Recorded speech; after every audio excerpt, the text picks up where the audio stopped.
છે કે આખો આ મહિનો છે રાષ્ટ્રીય વિજ્ઞાન દિવસ તરીકે ઉજવાય છે. ગુજકોસ્ટ department of science and technology દ્વારા સમગ્ર ગુજરાતમાં આખો મહિનો ફેબ્રુઆરી રાષ્ટ્રીય વિજ્ઞાન દિવસ તરીકે ઉજવણીના ભાગ સ્વરૂપે અમે તમારી વચ્ચે આવ્યા છે. ખગોળશાસ્ત્ર કે એસ્ટ્રોનોમી છે સરળતાથી તમે સમજી શકો, રમત સાથે સમજી શકો. ગ્રહો, નક્ષત્રો, દિવસ રાત શું કામ થાય છે આ બધું જ સમજવા માટે આ સરસ ગેમ છે અને એ ગેમ તમારે રમવાની. ગ્રહો, નક્ષત્રો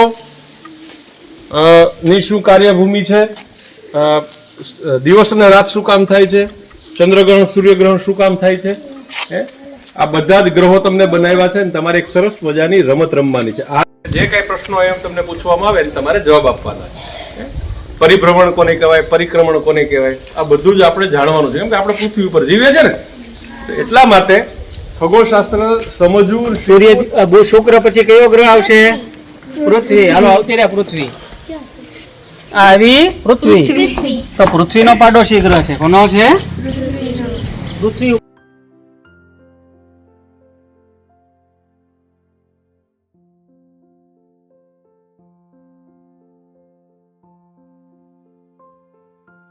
પૃથ્વીનો એક ઉપગ્રહ કહેવાય ચંદ્ર. ચંદ્ર કોણ છે? અરે ચંદ્ર તો ફેરવી નાખ્યું. આ કોણ છે? ઉપગ્રહ. શું કહેવાય? છે મંગળ. છે મંગળ.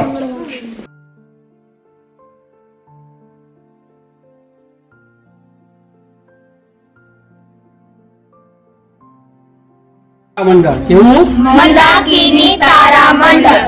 સમજાઈ ગયું? તો આ જે સૂર્યનો પરિવાર થયો છે ને, તો હવે તમને ખબર,